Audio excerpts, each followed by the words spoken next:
3,337 years ago, I calculated, was Passover. Our people, which really means us, because of course we are a reincarnation of that generation. So our people, were liberated from Egyptian bondage. We were for 210 years in Egypt, of which 116 years we were slaves, of which the last 86 years was very, very harsh, cruel slavery. Now, this was, in perspective, God's kindness, because the original decreed that we were supposed to be 400 years of harsh slavery. So God gave us 86 years of harsh slavery, but that was a long time. Why do we have to go through that? To purge our impurities, so we could be able to receive the Torah, to become God's nation as a free people. We are going to tonight, and partially next week as well, try to highlight some of the spiritual energies, what happened Passover and what happens every year as we reenact and re-experience Passover. So just as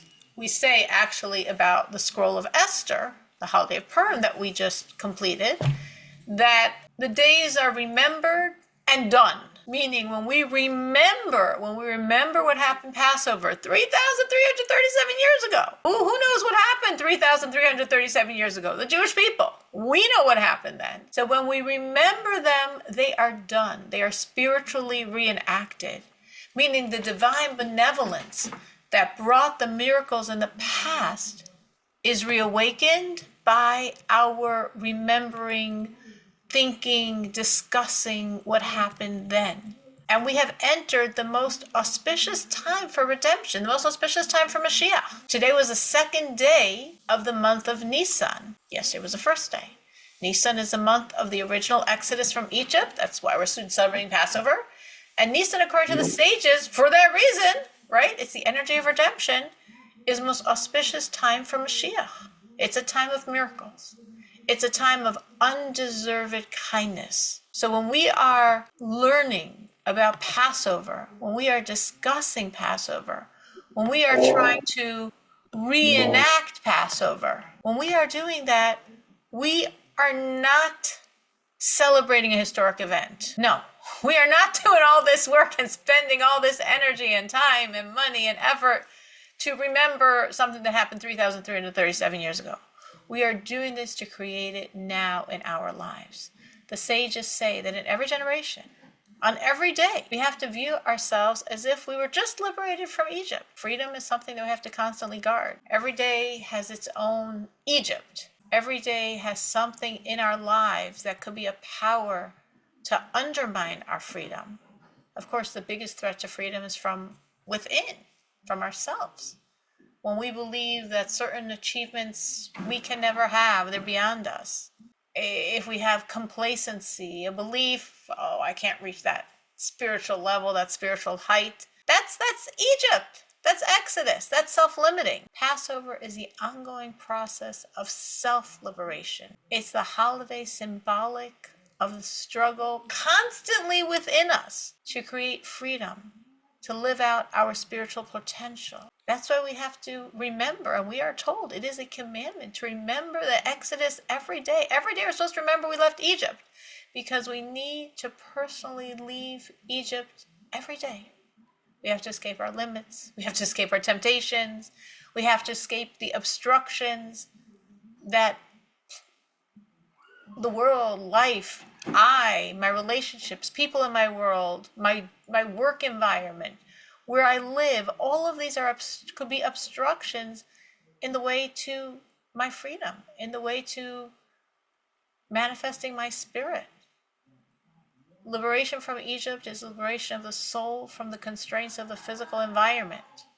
When with God's help, we achieve this freedom, we achieve this exodus, we live a life of service of God, a tremendous spiritual anguish, the pain of exile, the pain of slavery, of servitude, of bondment. That spiritual anguish is removed. There's a constant inner conflict inside us between what's physical and what's godly. And when we transcend that conflict, when we get liberated, when we leave Egypt, when we have the Exodus, then we can have real freedom, a real freedom, which is a sense of serenity, of harmony, It's really a prelude to the freedom and peace the entire world will experience with Mashiach. So that is, in an overarching way, I know I sort of said that quickly. Of course, if anyone has any questions, please stop me. But that is, in an overarching way, what Passover is about. Yes, Passover requires a lot from our end. It's a lot of work. It's an expense. It's a dedication. Passover is about today, every day, experiencing freedom, freeing myself, pushing myself free, demanding for myself freedom, breaking through whatever is my bondage, breaking through whatever is my exile. Now, the obvious, most ceremonial part of Passover, of course, is the Seder, that we have two Seders, except in Israel. In Israel, they have one. Outside of Israel, there are two. This year, it's going to be next Saturday night and Sunday night, meaning not this Saturday and Sunday night, but in a week, Saturday night and Sunday night. The Seder is a very, very, very ritualized ceremony that really every step, and there are 15 steps to the Seder, every step has a soul.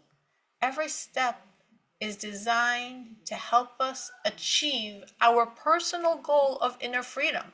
That's the whole theme, it's the whole motif of the whole Passover, is remembering that freedom to gain my freedom. And the Seder does that with us, step by step. Now, there are 15 steps. We are not going through 15 steps. No, we are not going to have time to do that. I'm going to mention each of the 15, and we will highlight a few. Now, before we start with any of the steps, let's talk very briefly about the most symbolic, critical component of Passover. What is, on the physical plane, the most significant thing you must have to have Passover? Matzah. Matzah, exactly. Rivka, you won the prize. You want to have Passover? Let's hope you have matzah. I know many of you have told me that even in Soviet Russia, you remember your parents or your grandparents somehow, somewhere, somehow getting matzah. Maybe you never heard of Yom Kippur, for sure not Purim, maybe not Rosh Hashanah, but somehow Jewish people in Russia knew about Passover. It's that in our blood, in our psyche, and how did you remember Passover? Because there was somehow that piece of matzah. Matzah represents, and not only represents, is, as we physically eat that matzah, we are literally imbibing faith in God. We're told when we eat matzah, we're eating godliness. When we eat matzah, we are eating, we are consuming, we are making part of our flesh humility. Matzah is very low and simple, right? It's flour and water, like our simple, selfless bond with God. And that's the key to freedom, right? We said this is all about freedom, and 3,337 years ago, 3 million people were liberated. And when we remember, especially in these days, the time of the liberation, we remember it, we reenact it, it happens for us, and we achieve liberation. The key to liberation, the key to freedom is humility. So when we're eating that matzah is supposed to help us on our journey. We all want to become free.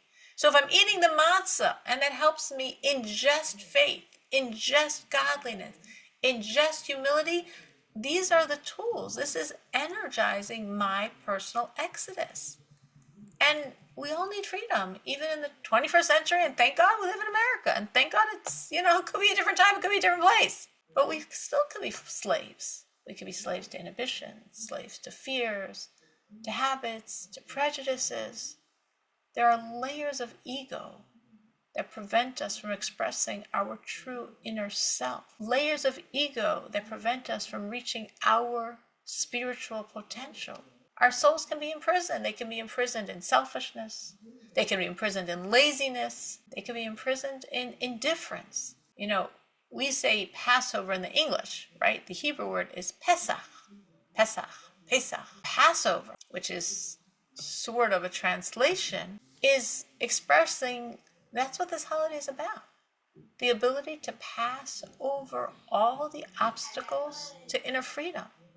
So when we read that book that we read all or part of by our Seder, right? The book is called a Haggadah. It tells the story of then and the story of now. We just have to understand that when we read it, we should read it in the present tense. It's not only thank you, God, for the miracles of 3,337 years ago. It's create those miracles now, God. Please create the miracles now. So every time in the Haggadah, by the Seder, when we're reading those passages and we speak about Egypt, Egypt means limitations. That's actually the etymology of the word. The Hebrew word for Egypt is, till today, in Israel, it's called Mitzrayim. Mitzrayim means Meitzarim, limitations. So every time in the Haggadah, when we talk about Egypt, we're talking about our own limitations. We speak a lot about Pharaoh, right? Pharaoh wouldn't let the Jews out of Egypt. Pharaoh, whenever you see the word Pharaoh, transpose it with the word ego. Read this in the present tense. We were slaves to Pharaoh in Egypt. We are slaves to our ego. We are stuck in our limitations. How do you get free? I mean, yes, we are stuck. Yes, we do have ego. Yes, we'll agree to that. But we want to get free. What are you supposed to do? Eat matzah. Suspend the ego. So that is like, if you're going to do nothing else on Passover, eat matzah, specifically the 2 nights of the Seder, which again is not this weekend, but next weekend, Saturday night and Sunday. I'll discuss the specific times next week. I figured no point in saying it now. Let's say it as close as we can to the holiday itself. But Saturday night and Sunday night, eat the matzah. Ideally, eat handmade, what we call shmura matzah. Shmura means guarded, because the wheat was guarded, that no water would come in contact with it from when it was harvested. You could get it at Jules, you could get it at Mariano's, you could get it at Sarah's Tent. We live in Chicago. It's very, very accessible. So that is the most overarching thing. Eat matzah. Ideally, every day of Passover, especially the first 2 Seder times. You did the Seder, you didn't do the Seder, eat the matzah. And remember, I'm eating humility. I'm eating godliness. I'm eating faith. I'm ingesting, I'm making part of my body belief in God. Now, of course, this eating of the matzah on next week, Saturday night and Sunday night, comes within the context, if possible, of a Seder. Seder, as I said, is very ritualized. It is the most ritualized affair we have in Judaism. There are 15 very significant steps. Each step is an act to open up energy in a certain direction. We are not going to explain now all 15 steps. I'm going to mention all of the 15, sort of brief overview on what we're doing, and we will discuss the spirituality of a few. Time permitting, we'll go through a few of them. So the first step is called Kadesh, when we make the Kiddush, just like we have on a Sabbath or on a holiday. We have, of course, a special Kiddush for the Seder. You could have just one person lead the Kiddush, or you could have everyone recite it together, but everyone drinks their own cup of wine. Of course, one of the symbols of the Passover Seder is those 4 cups of wine. So this is the first one. The second step is called Orchatz. Orchatz means we go and we wash our hands. We wash our hands as if we were watching for bread or challah, but we do not say a blessing. And of course, the technical reason why we're washing our hands is because we're about to eat a wet vegetable. We're going to take that bit of potato or onion and dip it in salt water. It's a wet vegetable. You can only eat a wet fruit or vegetable if your hands are ritually washed or if you don't touch it directly. But here, there's a lot of spiritual significance. It isn't just a technical detail. Oh, well, you made the vegetable wet. Oh, go wash your hands. No, this is one of the steps of the Seder. Orchatz, washing our hands. What's the symbolism? What's going on here? We're up to the first one of the steps that we're going to talk about briefly, which is Orchatz. Again, you ritually wash 3 times your hands because you're about to eat this wet vegetable. Washing the hands is the idea of purity, purification, just as we actually have throughout the day as a Jew, many different times when we're supposed to ritually wash our hands. The hands are how our minds and hearts interact with our environment, right? We have the heart, we have the emotion, we're expressing it, so to speak, through what we do, through our hands. We have our mind, we have what we're thinking, what we're contemplating, what we're understanding, but we got to impact the world. Well, that goes back to, it's got to be expressed through our hands, right? A lot of us talk with our hands, like I do. We're expressing ourselves through our hands. So when you have minds that have to be expressed in the environment, we have hearts that have to be expressed in environments, but often our minds and hearts are not in sync. So the interface is disoriented, Doesn't work. We're pouring water on our hands.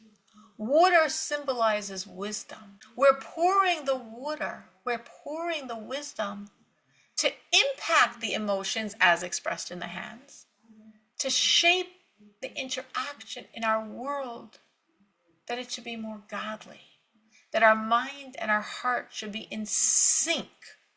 In other words, when we're not in sync, when our mind and our heart are not in sync, we're very reactive. We're very just ruled by our passions, ruled by our instincts. The mind and the heart are not blending for there to be a thought out response. So it's almost like, right, Passover, we're going from slavery to freedom. So one of the pieces of being a slave is being reactive. It's just being reactive to what the environment throws at you. It's being guided by your instincts. And free is to be mindful, to have our heart and our mind talk to each other, and in a emotionally led by intellect response, create our environment. Not respond, not knee-jerk, not triggered, but create what should be happening in our world. And it's very easy to get from being frontally creative to being reactive, because life throws things at us all day long, especially in high pressure moments like the Passover season. And it's like, breathe. Breathing is very useful. Breathe. If you still feel triggered and reactive, keep breathing. And then try to bring your mind in, and try to have your mind rein in your emotions, and then respond, don't react. That's the spiritual symbolism. That's the movement of freedom of the washing of the hands. The next step, the third step, is karpas. Karpas is we take a vegetable. Most people take a small onion or a boiled potato, and we dip it in salt water, because the salt water represents the tears, the labor in Egypt, many spiritual symbolisms there that we will not discuss tonight. Maybe some of these we'll do next week, but we're not going to discuss it tonight. The fourth step is yachatz. After we eat that onion or potato in salt water, we break the middle matzah. The middle matzah means on the Seder plate, which one person could have or many people could have at the Seder. There are 3 matzahs under the foods on top, and we slip out the middle one, we break it, we put away a piece for the afikomen, the dessert at the end of our meal, and there's lots of spirituality with that, which we're not going to mention. The fifth step is magid, telling the story, right? That's very often when everyone goes around and every person reads a paragraph. As I said, the main thing to remember is everything in Egypt is paralleling something in my life. We are living Egypt. We are living the enslavement, and we are hopefully living the Exodus, the liberation. So we want to examine our eyes through this prism of ancient Egypt. So a person who's enslaved, so to speak, doesn't realize they're enslaved. But I'm free. I live 21st century America. And the road to freedom is to say, no, I need to get free. Because I'm only free when my soul is free. And that's what's happening during Passover in general, and specifically during the Seder. This is for my soul. This is for me to experience and to reach freedom. And if you attain it, don't worry, the next day you'll have to attain it again, and the next day you'll have to attain it again. We never stop needing liberation. But the question is, what are we getting liberated from? Now, obviously, the Seder takes longer than this, because it takes longer to do these steps than it takes me to talk about it. But we're just overviewing. After we finish telling the story, now we get to the food. It might take a long time. You're like, wait, when are we getting the food? Or you might do it quickly to get more quickly to the food. Well, the first food is going to be that matzah, as we discussed, the most significant part of the Seder. If you're going to skip every other part of the Seder, if you're not going to have a Seder, have that handmade shmura matzah Saturday night and Sunday of next week. But we have steps till we get to eat it. The first step is rachza. We're now up to the 6th step of our 15, where we ritually wash our hands, just like we did before for the wet vegetable, this time with a blessing. There's spiritual insights that we're not going to say. And then we make blessings. Now here we have 2 blessings. We have the step 7, what we call motzi, which is the normal blessing. Hamotzi lechem min haaretz. So we make on any bread. Matzah is a bread. And then step 8 is a special matzah, the special blessing on the commandment. It is a biblical commandment to eat matzah. It's interesting because in biblical times, there were 3 foods that we biblically had to eat. We had to eat the Paschal offering. We can't do that today at all. We have a memory of it on our Seder plate, a shank bone or a neck bone of a chicken. No Paschal offering. We're not eating any delicious roasted, steaks. God willing, we should be in Israel and have them for our Seder. But thus far, it's been a dried bone on the Seder plate. We have the maror. We still have the bitter herbs, and we've definitely experienced plenty of that. We still eat it on the Passover Seder experience, but it's a rabbinic concept now. It's not biblical, but it's still biblical. What's still same now as it was thousands of years ago in Egypt and in the desert and in ancient Israel is eating that matzah. So matzah is the most significant part. Step 7 was motzi, making the blessing before the bread.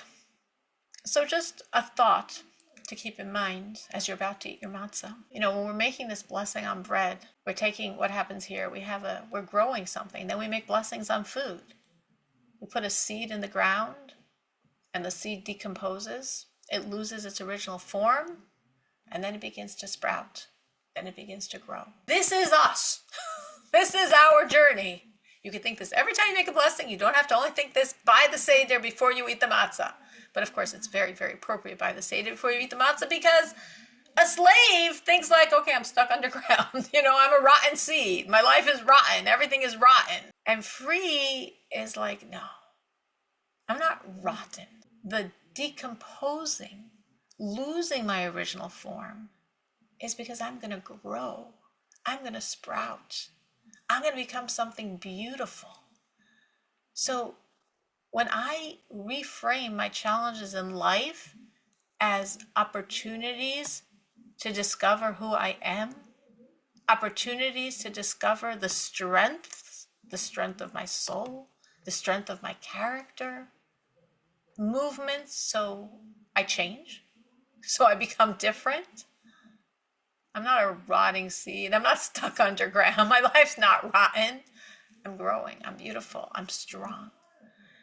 And I know we've, of course, mentioned this theme many, many times because I think it's very critical. So I see it everywhere I look. Can you identify yourself as a strong, free woman that you've discovered strength through all those decomposing experiences? If you can, you could just give yourself a little thumbs up or raise. Anyone can say, yes, I've been through a lot and I've grown. I'm not a rotten seed. Got a thumbs up. I'm growing. I'm a beautiful, beautiful plant. It's a beautiful, powerful message to think about by the Seder, or when you're going to make a blessing, or just in life, when we're in those decomposing experiences. God's not looking for us to be rotten seeds. He's looking for the beautiful growth, for the beautiful sprouting that's happening. That was step 7. Step 8 is making the special blessing on the matzah. Again, a lot of symbolisms we're not going to talk about. Step 9 is eating the maror. So we got to eat the matzah. Some people enjoy the taste of matzah. Some people don't. It works either way. You're eating godliness. You're eating humility. You're eating belief in God. And if you enjoy the taste, that's great. And if you don't, it's still good. It's godliness. It's worth eating. I make a point of eating matzah every single day of Passover. And I never really normally eat bread. Like, I do not eat bread. But I eat matzah every single day of Passover. It's very interesting because I've seen this with my son, Beryl, who we keep wheat-free. But on Passover, there's not much choice. And I let him eat however much matzah he wants. And it never bothers him. The whole Passover, he eats matzah. And it's just, matzah is just something that helps us. So after we finish the matzah, step 9 in the Seder is we eat the bitter herb, the maror, which is a combination of this sweet in the beginning with then bitter lettuce, product and that white horseradish. We're eating it and we're remembering the bitter. We know about the bitter, lots of different bitters in our life. And again, just like we said before, remember, this is all about freedom. Why am I eating maror for freedom? Because I want to understand and put it in the context of what's really going on. Bitter. There's setbacks in my life. There's pain in my life. There's disappointment in my life. But it's part of the freedom movement. It's part of the Seder. I'm eating it out of Seder when I'm drinking my 4 cups of wine and I'm leaning and I'm having this lavish feast and I'm eating maror. I'm eating bitter herbs. Why am I choosing to voluntarily eat bitter? Because I want to put it within the framework of the Seder. I want to know that the bitter is part of the catalyst of my growth. Right? I dip it in the sweet charoses, the sweet apple nut mixture, to remember that the purpose of the bitterness is to reach the greater good, the greater freedom, and to get free. Because I could be a slave and hard things happen to me and I just think, yeah, that's life, and I get stuck. Or I could be free, and if I'm free, I go through things and I'm saying, I'm not going to get pulled down. I will transcend. I know why this is happening. I might not know the details why, but I know why this is happening. I know this is for liberation. I'm going to look at it that way. And then after step 8, when you ate the matzah, and step 9, when you ate the maror, step 10, you eat the sandwich, which means you eat the same things, but now it's together. So you have your matzah and you have your lettuce and you have your horseradish dipped in the charoses. You eat this whole huge mammoth sandwich together. And that's what a sandwich represents. A sandwich represents bringing it all together. You know, life can be very fragmented. We know that. Our job is to bring it all together. To realize all of these pieces flying at us, like literally last night. I felt so much was flying me, literally, last night. Breathe. Breathing is very important. And I said Psalms. Saying Psalms is very, very good to do. When you feel all these things flying at you, they're all part of a whole. They're all part of God's whole vision. You can be that slave and everything is pulling at you and you feel everything pulling at you. And you can breathe and say, I can synthesize it all. I'm synthesizing it all in my service of God. It's a sandwich. It's all part of the experiences I'm supposed to have to reach my personal freedom. I might have different experiences than you. I'm sure every one of us has different lows and highs and bitters and sweets. We all are going through our own road. But it's the same overarching goal. The overarching goal for every single one of us is our personal freedom. The overarching goal for every single one of us is getting out of our Egypt. The overarching goal for every single one of us is creating redemption and getting the whole world out of Egypt.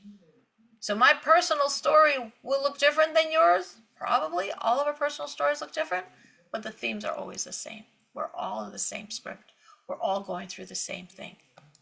That was step 10. Make a sandwich, pull it all together, synthesize it. Step 11 is the meal, right? The delicious meal that hopefully people aren't so full that they're not going to eat. And of course, we're taking all that physical and using it to serve God. And there's lots you can speak about using food to serve God, but we're not going to touch on it now. And then we go to, that was step 11, right? Because 10 was the sandwich and 11 is the meal. We're almost at the end of our Seder. Step 12 is tzafun. Tzafun is the hidden thing, which is the afikomen, right? That piece of that broken matzah that we, right? That was a long time ago when we broke that middle matzah and we hid it. And some people have the custom of their children looking for it. Some people have the custom of their children stealing it. We don't have the custom of our children stealing because we don't want to encourage stealing, but you could hide it and they could find it. And there's lots and lots of spiritual meaning in that afikomen, which we're not going to speak about now. Again, we'll see, maybe next week. Very, very spiritual. That last matzah, the matzah post the meal, the afikomen, what's called like the dessert matzah, is the most spiritual of all the matzahs we ever eat. And then we come to step 13, where we pour the cup of wine and we bless God. Always after we eat, we bless God. But here again, it's very ritualized. It's everything in the Seder is very ritualized. So we pour the cup of wine for Elijah. We fill our own cup. We say the grace after the meal, and we drink the wine. And the theme here is confidence in God in our lives. We say that grace, we say the blessing after the meal with joy and with sincerity, because we're really initiating the reciprocal current, meaning miracles happen. A lot of miracles happened in Egypt. Why did the miracles happen in Egypt? Because they believed they would, especially women. Women were the true believers then, and honestly, women are probably still the true believers now. So the women in Egypt believed in the miracles, and their belief created the miracles. And we also have to believe in the miracles and create the miracles. I don't know if I should, I'll say this very briefly, but it literally just happened today. So thanking God for the miracles. My daughter just flew back to, she's maybe just now arrived in O'Hare a few minutes ago. But she flew back from Israel to America today to join us for Passover. And so much craziness with this flight. But there were so many miracles. I guess I kept believing because God kept making miracles. At first, whatever, there's so many miracles even to go through them. But she was on El Al. She's 14. If you're under 15, or maybe it's only if you're 14, you can go yourself. If an adult will sign that they're going to be your guardian on the flight, go find, what are you, in Ben Gurion Airport, you're going to find an adult like, oh, please, can you be my guardian? It could have happened, but it would have been probably incredibly stressful for her. Unbelievable. Insane. Never imagined this. I got her this ticket on the wrong day to an airport in Boston, and she knows an adult on that flight. So we took care of that form weeks ago. And then she has this crazy tight connection between arriving in Boston on El Al and transferring different terminal to a JetBlue flight to get to Chicago. And JetBlue first scheduled that flight for 4 o'clock, which is an hour and a half after she's supposed to arrive. Never mind, the plane arrived a half an hour later. And then at a certain point, JetBlue changed the flight from 4 to 5. Today, they changed the flight from 5 to 6. Practically speaking, she was by the gate by 4:30, but it definitely gave me a lot of mental ease and many, many, many other details. But it was just, everywhere I looked, I just was like, wow. God, I'm believing. God, you're coming through. You're coming through. Again, there could be bigger things in life. It could have worked out in different ways, but it was a very strong experience personally of just seeing in the big and in the little. And when we see in the little, we can extrapolate to the big. God's presence, God's kindness, God's compassion. If in Egypt they didn't believe in miracles, they could have seen just plagues. To see the miracles, we have to open our heart and our mind to receive God. We have to make an opening for God to be able to receive his miracles. So when we are doing this step, right? Step 13, when we are blessing and then drinking that wine with all that joy, when we're blessing, what we're doing is we're thanking God for the miracle of our food. We're thanking God for the miracles of our life. We're being appreciative and recognizing that life is a miracle, that there's so many good things that we don't think about and don't credit God for. And when we say the blessings before or after food, and we're saying, God, this is all because of you. Thank you for the miracle that we have such bounty. Thank you for the miracle that we have the bounty of the Seder meal. Thank you for the miracles of the bounty of our life. The more we see and recognize and thank for the miracles, the more the miracles flow. We're the women. The women in Egypt created those miracles by their belief in them. We are told by the Arizal, the second greatest Kabbalist of all times, Rabbi Yitzchak Luria, buried in Tzfat, that the women of today are a reincarnation of those women that left Egypt. So we're the same women. Like, women are the true believers, and we're a reincarnation of those same true believers. So how are we doing it in our lives? When we look in our lives and we see it's all miracles. We see the miracles. We recognize the miracles. We thank God for the miracles. We acknowledge the miracles. This creates the reciprocal energy that more and more miracles flow. And especially this month. This is the month of Nisan. Nisan, actually, the root word of Nisan is nis, which means miracle. It's a double nun, which is a letter of miracles. So it's like double miracles. And then we get to Passover, the time of miracles. And now we're at the Seder, the miracle of redemption.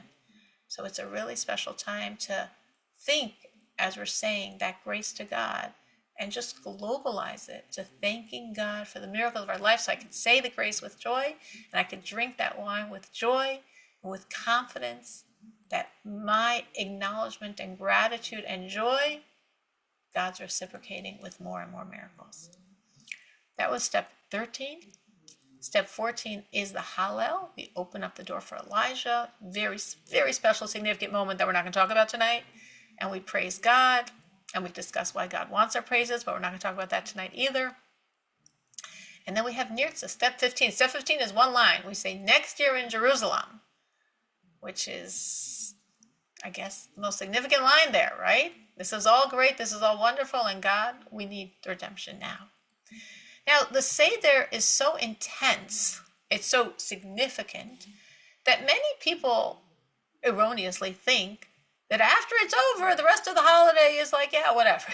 I did Passover. I had a Seder. I had 2 Seders. I really did Passover. Not at all. There's a rule that we only ascend in holiness.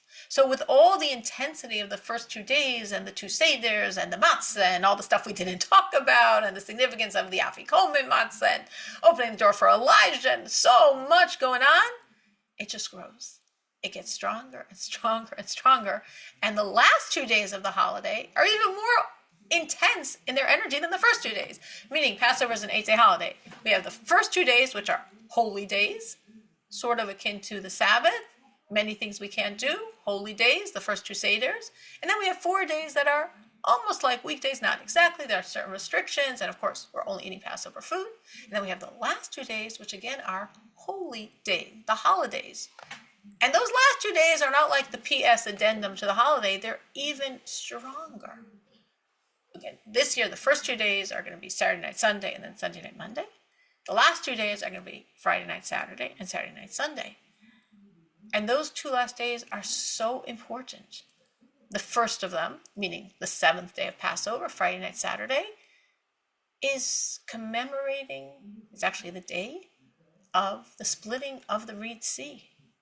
And we're supposed to be reliving that also, like we relive everything. And it's very easy to relive it, right? The Jews are running from Pharaoh. This is the 7th day. We got our Exodus. And this is about a week later. We're on day 7. We're 7 days into the holiday of Passover. And there's a sea in front of them and the Egyptians behind them. And what are they supposed to do? They're stuck. They can't go back. That's to the Egyptians. They can't go forward. That's to a sea. They're going to die. So what do? Do we surrender? Do we let ourselves get killed? Do we fight and die, taking some Egyptians down with us? Do we drown in the river? Suicide? Surrender? Stop? What do we do? God said, keep moving. Well, keep moving. I can't. There's a sea in front of me. You want me to die? You want me to drown? No. I want you to walk through that water. And according to some opinions, one man walked through the water. According to some, that man and his entire tribe walked through the water. And when the water got up to their nostrils, like that was it, the sea split for them. And that is so powerful. And again, we relive it every year. We can all find ourselves sometimes stuck. Keep moving. And especially on the 7th day of Passover, enormous spiritual energy. Keep moving. We're never stuck. God's always there to split that sea for us as long as we keep walking in his direction. And then we come to the last day of Passover, which this year will be Sunday, not this coming Sunday, that's still before Passover, not the following Sunday, that's the day after the first Seder, 3 Sundays, the last day of Passover. The most intense energy, it's not trailing down, it's crescendoing. The most intense energy, the energy of redemption. Meaning the first 2 days of Passover are commemorating the redemption from Egypt 3,337 years ago and reliving it. The last 2 days are celebrating and living the final redemption, and especially that last day when we are told the light of redemption, the light of Mashiach, is shining in the world in the most revealed way from the entire year. That day, the last day of Passover, this year on Sunday, 3 weeks from this coming Sunday, not this Sunday, not the next Sunday, in 3 Sundays, the last day of Passover is the most intense day of the energy of redemption of the entire year. It is so revealed that actually became the Haftarah, meaning the portion that we read in synagogue is a portion that actually makes no sense for that day. It's a prophecy about a miracle that happened like the first day of Passover. We read it the last day of Passover. Why? Because it's the most powerful prophecy of redemption, right? The most famous prophecy of the wolf lying with the lamb, the young boy leading them. That's the prophecy we read on the last day of Passover. And again, technically, it has nothing to do with the last day of Passover. Technically, it has to do with the first day of Passover. But we read the last day because on the last day of Passover, the light of redemption is shining. And that's the entire energy of that Torah portion of that prophecy. The Baal Shem Tov, the founder of the Hasidic movement, started a special meal. He called it the meal of Mashiach, the meal of the Messiah, the meal of redemption, to capture this energy, to bring it into literally food and drink that we eat, then become part of our very flesh and blood, our very bodies. We want to capture the energy of redemption. So we have like a mini Seder. We don't have 15 steps. We have matzah, not as much as we have the Seder, but we have matzah and we have 4 cups of wine. So just like the first days, by our Seder, we taste and digest the exodus from Egypt. The last day of Passover, the last foods we eat from Passover, we are tasting and digesting Mashiach. We're making a physical vehicle for it to happen in a this world reality, right? Physical, part of my flesh, food, drink. And we're taking from this the ability to transfer from Passover, from freedom, from liberation, from matzah, tasteless food of faith, of healing, of belief, of humility, of godliness. And then we're supposed to get back to regular life and enjoy our bread. But we don't want to leave the freedom of Passover behind. We want to carry the taste with us. We want to taste the freedom. We want to taste the matzah. We want to taste that egoless existence.